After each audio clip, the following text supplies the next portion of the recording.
All right, good afternoon and welcome to the Midweek Connection. My name is Travis Jones. I'm the Minister of Spiritual Formation at Hillside UMC. It's my honor to have you guys with us here today. If wherever you're watching from, we're going to have a good time today. It's our last one of these for the summer season before we switch gears into the fall. So before we get started, I want to do a couple of announcements real quick. Number one announcement is for Hillside, campus updates, things you want to be in the know about, things you want to stay in the know about. You can find that information out at www.hillsideumc.org/updates, and when you can check that out, and you can find some stuff there. I'm gonna go ahead and tell you right now, Mike. I have two guests on today, and right now I'm looking at what they're doing. You can't see it, but he's trying his best to make me laugh. I'm not even sure what he's got going on, but we'll see that in a second. So that's the number one announcement. Second announcement, coming in the fall, like I said, the Midweek Connection is going to come to an end for the summer, and we're going to transition over to a Connecting Point, which is an online devotional and Bible study that'll happen 2 times a month. And so we encourage you to be on the lookout for that, as well as Worship Life Live. We'll be starting back in September. A little bit different. They're going to take the tune of almost a podcast as well, so that way you can actually listen to it on your way into work or out of work and things like that. So it'll be 1 time a month, and you'll hear more about that coming up. So those are our main announcements for today. And again, it's my honor to have you with us today. But we like to start out with a fun question. And our fun question today is this, and then I'm going to bring our guests on. Our fun question is, what is your most favorite memory and why? Your most favorite memory and why. So while you're thinking about that, while you're watching this online, we're going to go ahead and bring in our guests. And so I'm going to filter them in right now. So here we go. Okay, yeah, so as you can see, we have Steve Brooks with us, and that's him in the middle. And then we also have Brooke Brindle, and we'll explain what everybody's doing here in a short amount of time. So before we get started with that, guys, I want you to answer that question. What is your most favorite memory and why? It could be anything. It's just your most favorite. Oh, and you're live, by the way. Oh, okay. So, Brooke, go for it. Okay. Oh, wow. Thanks. No. My most favorite memory would probably be, so my family, I think it was 2018, we went on a cruise to Alaska, and we took a helicopter up to the top of a glacier, and we went dog sledding. And it was like just baby puppies everywhere, and it was awesome. So that's probably my favorite. Yeah. Okay. That's pretty. If this is a competition, she wins. Yeah. Yeah. I'd say one of my favorite memories is going back when my brother-in-law I'd been praying for him for years to come to the Lord, and I had the opportunity, and that's a whole another story. My mom had a dream, and it all came true from what she said, and I got to sit with him and lead him to the Lord, and it was just exciting to be a part of that, humbling. But I think, wow, to see God, bring into existence what He already had given prophecy through my mom, and then He confirmed it afterwards, and it was like, oh my gosh, this is absolutely amazing. So that's when I was in my 20s. That's a good one. Mine seems very arbitrary. I think I was like 7 or 8. I don't even remember how old I was, but it was the first time we went to the beach. I was so excited. My brother is 2 years younger than me. We stayed up for 24 hours solid the day before because we just couldn't sleep. We were so excited because we'd never been there. And we got there, got to play in the water, and it was like 2 in the afternoon, I remember, and we were going to go get some lunch. And the next thing I remember, it was the next day because I completely crashed. And my brother and I both we were gone because we'd been up for 24 hours solid just out of the pure adrenaline. So I remember it. I remember we got there, we went to Jekyll Island. And if you've ever been to Jekyll Island, the way that the shoreline is, they have those big rocks, right, that are there to keep the water from washing away the island. And so when we got there, tide was up, and we were so excited we didn't care. We climbed over the rocks and just went and go, right? So we were getting bashed up against the rocks and stuff like that. So that was probably one of my most favorite memories that I don't remember because I was out at the end of it until the next day. So woke up starving because I hadn't eaten anything, and everybody else had lunch and dinner. So if you're watching at home or wherever with us, what is your favorite memory and why? And you can put that on any time that we're talking today. And so we encourage you to do that. And if I get a chance, I'll throw that up and I'll look at it. Let me go ahead and pull up my comment bar so I can see them come up. So today, we kind of want to recap before we get started. Last week we talked about the importance of your story and the importance of and how that your testimony and how those words are interchangeable for us during this because I don't like Christianese a lot, and I know our middleman here doesn't like Christianese a lot, and we talked about that. We talked about the importance of your story and testimony, and we also talked about sharing those things and how to do it. And we took a lot of time to work through actually how to do that thing. Now, I'm going to share the link again for you here in a second so that you can see the how-to guide that we talked through ad nauseum last week. Steve, actually, you even shared your story, and you kind of did an example in a short and abbreviated version. There goes that link up there. If you're watching with us, you can see that here in a second. Let me close this out here. So there's the link. So we went through this whole big thing, and I talked to Steve afterwards and said, I would love to get somebody that has actually went through the process. Right, that you went through your process and walked through it. Your story was great, but I'd love someone else, right? Because you're on staff at a church, so it's expected, right? You wrote it, you're expected. You should know how to do these things, right? So we wanted to get somebody that had went through it and done it, and you thought, okay, and you got back to me and you gave me Brooke's contact information. Then I lost Brooke's contact information. Then I had to get it from you again, and then I got a hold of Brooke, and so we have Brooke on with us now. So Steve, I'll let you do the official introduction of Brooke. Okay, so Brooke Brindle, and it took me a long time to get the spelling of her last name down. Wait, time. First, what did I ask you? How do you say your last name? How do you say your last name? Right, Yeah. go ahead. Brindle, yeah. So, anyway, she came up through the ministry, and one of the, I'd say, out of the ministry, all the years of ministry that I've had, probably, 31 years of youth ministry, she's up there with one of the most transformed lives that I've seen come through during the time in the ministry. So, so when I think of testimony, when I think of life change, I think of Brooke instantly, along with some others. But she graduated in 2018. She helped with the junior high ministry while she was here after her life change happened. And she was phenomenal with those students. And then after she got out and in college, we said, hey, do you want to help with youth again, with senior high students? Because we want to get you in front of these students with the joy that you have and just the fullness of life. So she came on and helped us last year. And this year she is now going into nursing school, so that's going to consume her time. And so, praise God, she'll be serving people the rest of her life, ultimately serving the Lord. So that's who Brooke Brindle is, and it's all hers. Awesome. Before you get started, somebody just said, Steve, you're echoing real bad. So what I'm going to do is I'm going to turn on that thing and that we had on before that I think cancels that echo. It may make it harder for you guys to hear me, so just listen up, okay? Oh, wait a minute. Wait a minute. Redo it. Try it again. All right. See if I'm doing better. All right. See if I'm doing better now. Yeah, I don't hear it. Other people were hearing it. So, if you're watching now, Jenny, you were watching. If you hear it still, let me know. Shoot me a text, okay? And we'll work from there. Testing 1, 2, 3. Okay. Well, we'll go ahead and go because you were echoing, and hopefully Brooke is not. And Brooke, just so you know, nurses are awesome. My wife's a nurse. So, okay, nice. I was doing nursing homework all day. Oh. I wasn't even started yet. So thank you, Steve, for all of those words. Praise God, honestly, that we're able to do this, and that I have such a story that reflects the goodness of the Lord. And so when I was younger, I think that I was saved when I was really young, and my mom always kind of ushered us into church, and she wanted us to know who the Lord was and who Jesus was. And so I kind of grew up just knowing that is what I believed, and so I'm not really sure around what age, but I do know that I always just thought I was a good person.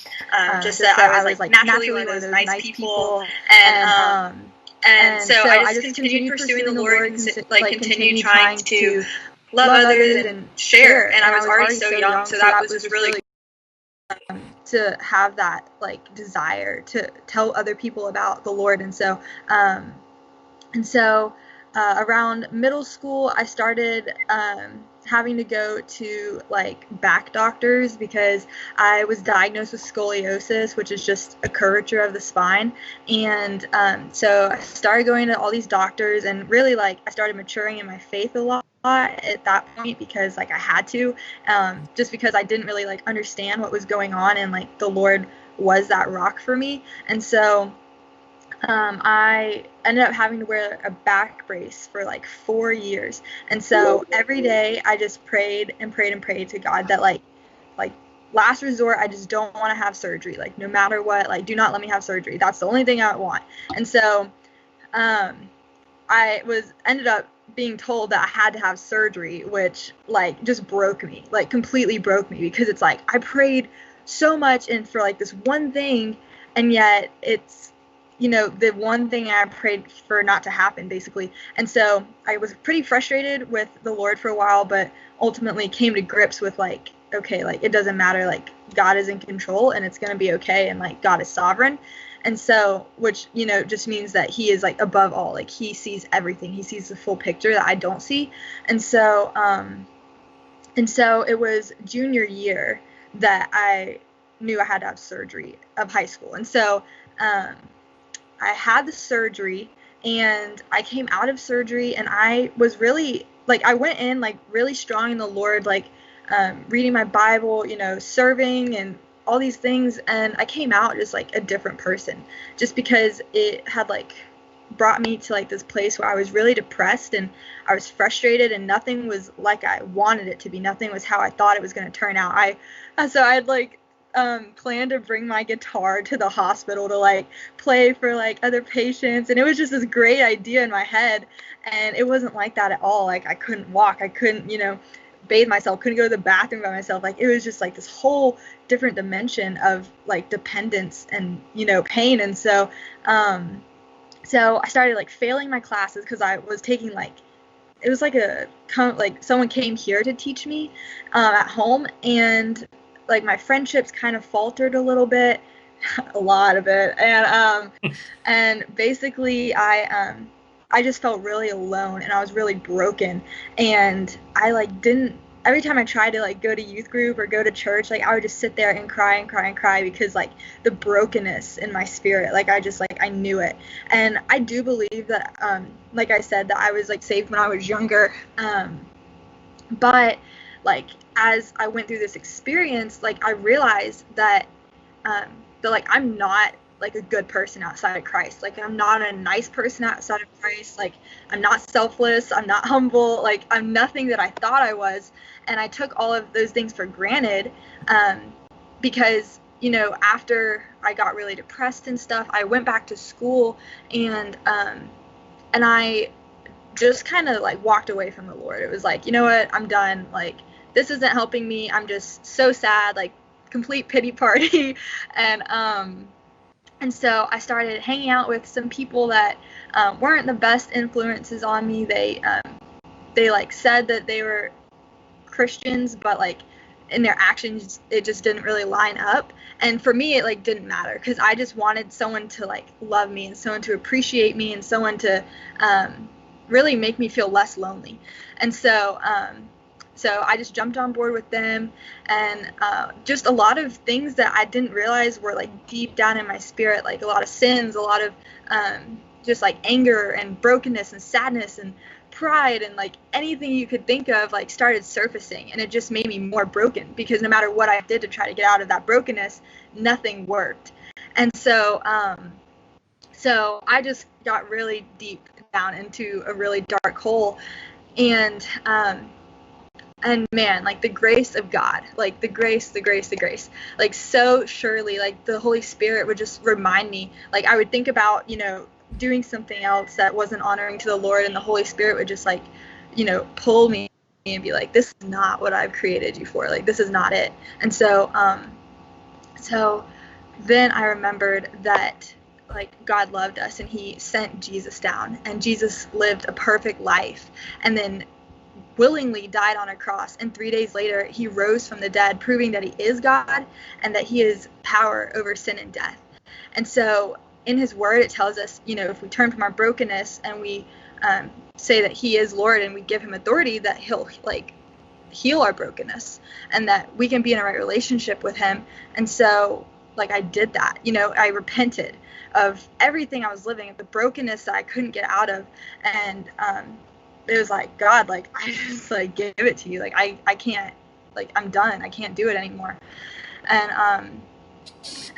honestly, it was just like the Lord just like piecing me back together. And ever since then, I have Brooke, just been, Brooke, yes. Can they hear me, Travis? Everybody? Okay, I'm jumping in because like you left out one of my favorite parts of your testimony and your story. What is that? About the lights at Hobgood. Oh my gosh, I totally forgot. Yes. Okay. Yeah, so one of the things that the Lord used to like completely just like open my eyes. So we were at Hobgood, Lights of Hope, and they have like this light maze. And so we were like walking, like anyways, I completely pitched a fit to my family about going because I had already, like, I think I'd volunteered there and I'd been a few times, and like I was just like, I don't want to go, it's cold, like I've seen it, whatever. And so completely just acted like a brat. And then we got there and we were going through the maze, and there was like a father and son in front of us, and the son started like going down a dead end, and the father knew it was a dead end, and he was like that's not going to go anywhere, like just come back to me, follow my voice. And the son still went down the dead end, and he like saw it was a dead end, and then he turned around and the father was waiting for him, and he was there. And the father knew it the whole time that like it wasn't going anywhere, and the son, deliberately went down this like whatever. And so like the Holy Spirit just like, it was like, oh my gosh, like I just knew immediately. I was like, that is me. Like I am the little boy, and I don't listen, but like the Father's waiting for me, and he's there, and he loves me so preciously. And so yes, thank you for reminding me of that, Steve. And so one of the sayings that like came to my mind during it is like, I was relentlessly fought for by the one I relentlessly fought.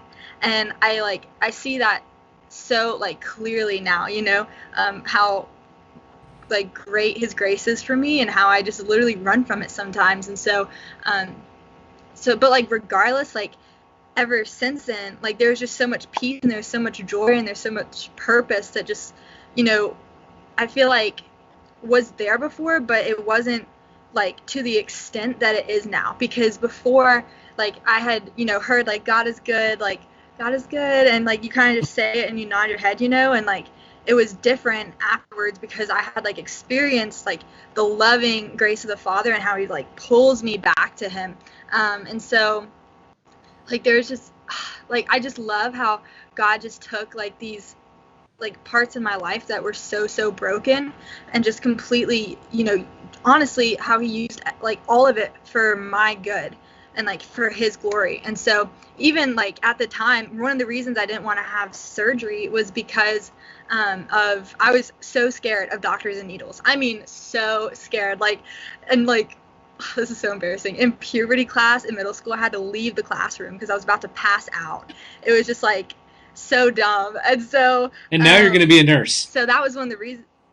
Yes. So hold on, wait. So that was one of the reasons that I wanted to just wear the back brace and like, oh, everything's fine. And so for a while I was going to be a psych major, because after going through depression, I was like, okay, like I want to help others in that area. And then I took a psychology course, and I was like, I just don't know that that's for me. And so I worked a summer at Snowbird Wilderness Outfitters, which is a summer camp that the youth go to. And I was talking to this lady, and she was like, you're gonna be a nurse. And I was like, it wasn't even, I was like, what is that, like, okay. And so I like kind of brushed it off, but I definitely I liked the idea of it, but I was like, no way could that happen.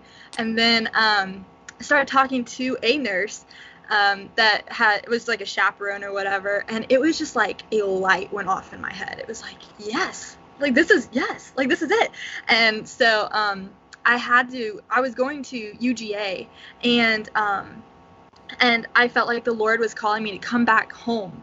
And it was like profound. Like I literally went outside, I started weeping. I was like, I don't know how I'm gonna do this, because school started the next week, and like I was gonna completely switch housing and my classes and my major, and it was like super stressful. And I kid you not, like the Lord was like everything that could have stressed me out just like was wiped away and like just put in perfect place. And the Thursday before school, I went to like orientation to pick my classes, and every single class I needed was there. And I love like my classes, and I love what I'm learning, and I'm not scared of like needles anymore. It's profound. Like it's so cool. And so yeah, that I know that's like I mean, I guess that's part of my story too, because it's just, you know, it shows the goodness of the Lord and the way that he used even like my brokenness from that experience where I turned away to just completely full circle it, which is what God likes to do. So, Mm-hmm. so yeah. And you're going to Reinhardt, right? Yes. Hey. Yeah. So that's not far from me. You know, which is where my daughter is in nursing school. Yes. Listen, you know it's the Lord when all the classes you need are available. Hold on, I can't hear you. Can you hear me? Yes. You know it's the Lord when all the classes that you need are available. Yes, you do. Because there's no that does not. You're usually either camped out in front of a computer waiting for somebody to drop. Yeah, Exactly. I get it. Well, so your story, awesome. It's awesome. Your testimony is awesome. But I want to ask you some questions about the process you used with Steve to actually write this. So how helpful was the process of that he kind of laid out for you when you initially looked at that stuff? How helpful was that for you? Mm-hmm. Yeah, honestly, it's super helpful because, like it says on the sheet, I think that sometimes it's easy to like make it very sin honoring, and like that just completely like defeats the purpose of like a testimony, really. And so I really like how first like you do talk about like the brokenness and then the gospel, because like even though you're telling your story, like people are still getting the gospel, which is, you know, so important. That it's because I think that sometimes, like even for myself, I like to overcomplicate sharing with people, and I like make it into this big thing when really it's like, no, like this is what the Lord has done, and this is how, you know. And so yes, like the gospel, and then afterwards, and just like kind of like what Steve was talking about last week, how like he saw the life change in his mom, and just like showing like that progressive change, I think is really helpful. Yeah. I was as you were talking. I had the sheet up in my mind, and I was ticking off the things and kind of listening for those particular things in there. So I mean, you were click, click, click, click, and so Steve did a great job of helping out with that. Steve, what are your thoughts? I know you've heard her story. I don't know how many times, right? So much so that you can go, wait, you left that apart. I experienced it because I remember, praying for her before, praying that she wouldn't have to have surgery, and then, praying for healing that way. And that messes when healing doesn't happen. And it's like, well, is God really good? Because, and what I tell people all the time, I can, with students in the ministry, generally speaking, I can discern or point to the students that I know have gone through some type of major situation in their life, because there's a maturity that comes through. Because once you hit walls, once you hit blocks in the road, you have to really process this whole God is good thing.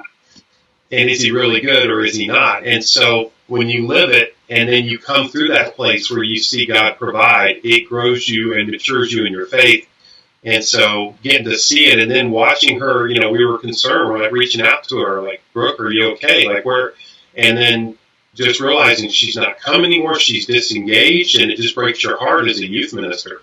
It just breaks your heart. And then to see her come back full throttle with a life change and, sharing her, putting her testimony down, hearing from her, and then saying, hey, would you share this with the other students? And we had her share on our winter retreat, to the group there, her story. and it was phenomenal because it fit right in. Like God orchestrated everything in a crazy good way, and I can hear testimonies, life changes all day long. Like I just love. That's what I love. I love to hear that story and to find out, wow, how is God working and how does He work differently in everybody's lives?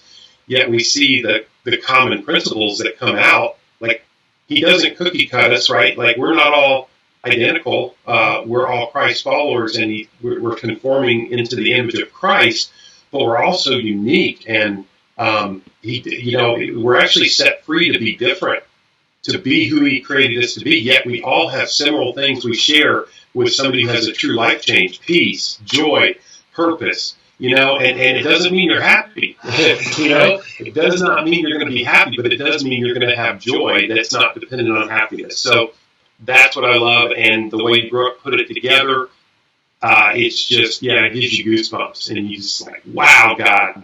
And the cool thing about her testimony, it does just it's ultimately not about her, it's about the Lord. And so after you hear her story, your focus is on what God did to change her. Yeah. So one question I have for you, Brooke, have you been able to, outside of large group gatherings, have you been able to share your story with individuals? And have you seen an impact by sharing that with other people?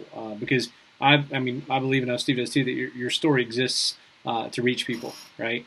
And he gave examples of how you did it at camps and stuff like that. But have you been able to share it with like a person, just on a one-on-one basis? And has there been an effect? Yeah. So a lot of times it's really cool to be able. Am I echoing for you guys? No, I don't hear it. Okay. So a lot of times it really gives me a segue to relate to people. People that are going through like physical ailments or like even like psychological like depression. Like it's so easy for me to sit here and be like, I have like been through that. Like I want you to know like I feel what you feel, and also like Jesus is how I got out of it. Like Jesus is my rock. And so yes, and I definitely think that I could use my story more, because a lot of times, and not that this is bad, but a lot of times I'll like focus on the gospel and like how to work like a gospel conversation into like I guess a normal conversation, but like I feel like it's like I need to be reminded that my story like is such an easy segue into that too, if that makes sense. Like not just jumping, which not that that's bad, but just like making it easier and more natural, if that makes sense. Well, stories disarm people, all right? And Steve and I were talking last time about when you say let me tell you a story, people lean in, right? Because it is something they want to hear. It makes perfect sense, absolute perfect sense. So I think we've had a good many people watching, and I asked if there were any questions that they had that they could share them so we could answer them for. But until we have one or two pop up, if we don't have any, that's no big deal. I'll kind of let you guys. Are there any other thoughts that you guys have as we kind of head towards the close for the story element of things? Steve, do you have any additional thoughts? I always have additional thoughts. I know, and when I say that, I'm so scared. One thing that I use, that I love to use, that I saw one time, and just talking about how do you have conversations about God? How do you even get into that? And of course, you look at opportunity, like somebody dies, you got an incident, but you have to be intentional at looking at my microphone is echoing. Yeah, you're doing that fun thing you did last time where it cuts. Okay. Well, hopefully, let's try that. Okay. So, but being intentional about whatever comes up, like death happens or whatever, you can simply ask the question, what do you think is after death? What do you think happens? Just ask, like, you can use them. You have to look for those intentional, because a lot of times we say, well, Lord, just make somebody come up and literally ask me, and then I'll say. But there's a point where we have to be creative, because if there's something that we're excited about, isn't it true? We look for ways to fit it into our conversation. Yeah. If we're excited about something, we're going to say something that will open up that world. Like, hey, how was your vacation? Well, because we want to tell them about our vacation, right? So, but there's a point where we can do that with the gospel and our own story and say, what do you think about this or that? And I love this. It's the 3 A's: ask, admire, admit. I love that following. Ask someone, hey, what do you believe about God? Like literally, but this is the difference in sharing your vacation or asking their vacation because you want to share your vacation. We have to really, this has to be intentional. Ask people, what do they think about God, or what's their experience as far as church goes? What's their experience, or what do they think about that? But ask with the intention of actually listening to them. But you have to come to, and that's what people, they know. If you're asking them something just so you can follow an agenda, they know. Mm-hmm. They read body language. That's 80-90% of communication in a conversation. So you have to be we have to get to a place where we want to hear really what other people believe. And so ask them, hey, what do you think about God? What do you think about religion? What do you think about, just ask them. And then admire. That's the second. Admire. Like literally admire what they believe. Like, wow, I've never thought about it that way. Even if you don't agree with it, that doesn't matter. You can still admire. If they're of another religion, you can say, wow, I never knew about Buddhism before. Wow, I never knew what Hinduism. I never knew what Christian Scientology was. Like, wow, those are interesting beliefs, because they come out of something. But admire what you can about what they tell you, so that they know you heard them and that you appreciate the fact of their wrestling through their faith. Or even if they share things that aren't true about God, like, well, I think God is this and I think the afterlife does this. And you're like, wow, that's interesting. Even talking about reincarnation. Wow, tell me more about that. Like, I'm interested. I want to know about reincarnation, even though I don't believe in it. But you don't say that part. You just like, oh, you could say that. You could say that. But the whole point is ask and admire. And now you've shown you're interested.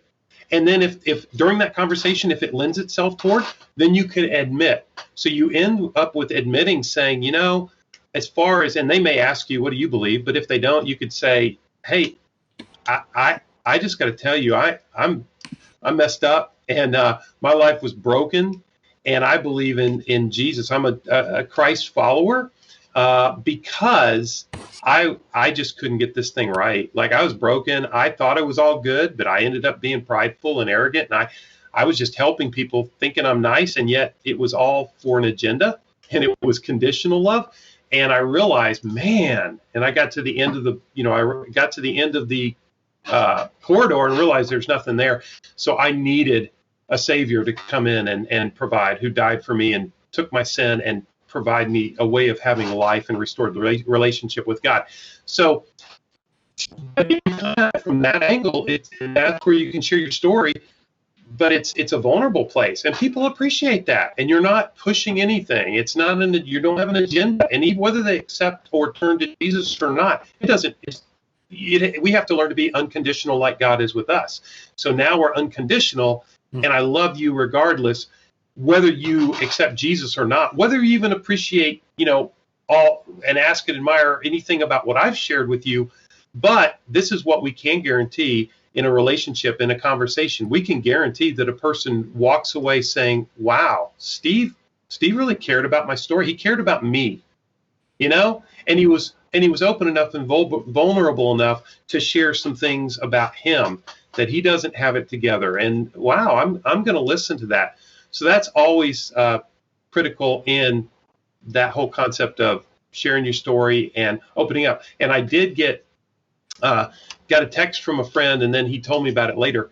He was at the beach a couple of weeks ago, and he ended up, he said, I shared the gospel with somebody at the beach, which is so not him. Like he was like, whoa. But he got to know this guy at the beach who was a fellow businessman. Really had started several businesses, and my friend knew something about the businesses and stuff that he had, so they brought it up and they started talking business stuff, and wow, this guy was just like, man, you're really with it, and really connected with them. And so then he was praying, God, show me, like, if you want me to talk about you and share my story, I don't know how to do this. So he just said, God, you got to bring it up. And the next thing you knew, I think it was an hour later, the guy texted him because they were doing some texting conversations from one condo to another type of thing, because the guy was down there. He was alone. So my friend said, he texted him and said, hey, you said some things earlier and about faith and about God, just kind of in his talking a little bit. He says, and I've really been trying to be open to that. And, hey, could you tell me more about that? And he was blown away. He's like, what just happened? Like, oh my gosh, because I just made a few comments in talking about my family and where we went to church and that kind of stuff. And he gets this back and he was like, oh my gosh. So it was like God served him up a beautiful lob, and so he just shared with them honestly and vulnerably. And it was amazing. And so it was a God incidence is what I like to put it. But the guy saw that he cared about him and would hang out with him before that. The guy wasn't a project of his. He actually cared about the guy, and the guy responded to that and said, whoa, this is a fellow businessman that's pretty high up in the business world. And he talked about God some. So I respect where he is and who he is. And he's not some, Bible thumper. So he asked. So it was really cool. So what I did is when you were talking, I shared that what you were talking about, because I had it in an email you sent it. So that went out, the ask, the admire and admit thing. So that's out there for folks to see. So thanks for those thoughts. Brooke, do you have any final thoughts that you'd like to share? Yeah. So that is like the 3 A's, like the ask and admire. So something that someone like taught me was also like to like the model of caring and then sharing. And so a lot of times I'll start by asking someone how I can pray for them. And very rarely does anyone be like, no, I don't need prayer. Which, like, I mean, sometimes they do. But like if you're just asking like how to pray for them, it's very easy to see a need that way. And so like going off of that, like asking and admiring, like you're showing you care. And even like praying for someone, like you're showing that you care about them. And it takes that like weight of like that agenda that Steve was talking about, which I can really fall into sometimes. That's something that's really easy for me, is to do it for the sake of doing it. And it's never as effective as when you like really love somebody and when I show them that, I want to be there for them. And it was so cool in college. There was this one girl, and I asked how I could pray for her, and she kept coming back to me several times and was like, can you pray for this? Can you pray for this? And it was really cool. And I was able to, speak to her about how like the Lord's going to guide her. And, it was cool. And so, I really like the ask, admire, and then admit. That's a good way to do it for sure. Have it out there. So I want to thank you guys for both being available to come on, and especially you, Brooke, for sharing. Steve, I'm glad you were here too.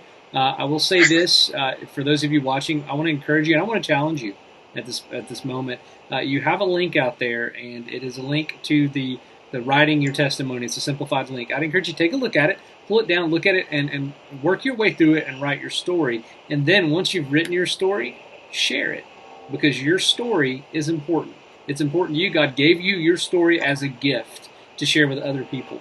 So again, thank you two for being with us today. This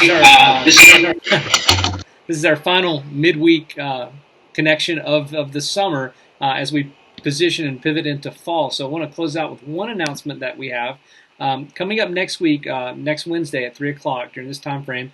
We're going to do one of our special Hillside close-ups. It will broadcast on Facebook Live, YouTube Live, and live stream all at the same time. And I will have our senior pastor, Herzen and Donate, with us. And we're going to talk kind of candidly about COVID-19 and the church. And those are, COVID-19 is a hot topic because it's a thing right now, right? As much as you want to believe that it is or isn't, or what it is, a thing, and it is impacting. So we're going to have a candid conversation about that. We're going to look at it from the terms of the spiritual side of things, and then also the very practical church side of things too. Not that those things aren't spiritual as well, but it's easy for us to separate those, though they're all really one. So tune in for that. That's August 19th at 3 p.m. And again, it's going to be an awesome time. And if you have questions that we can answer for you during that, we'd love for you to put them out there as well. So remember, it's going to stream on all of our streaming platforms. So again, this has been the midweek Connection, and we want to thank you for joining us. And this will upload on YouTube Live in about 30 minutes after that. All right. So until next week, and everything else we have going on. Until then, have a great rest of the week.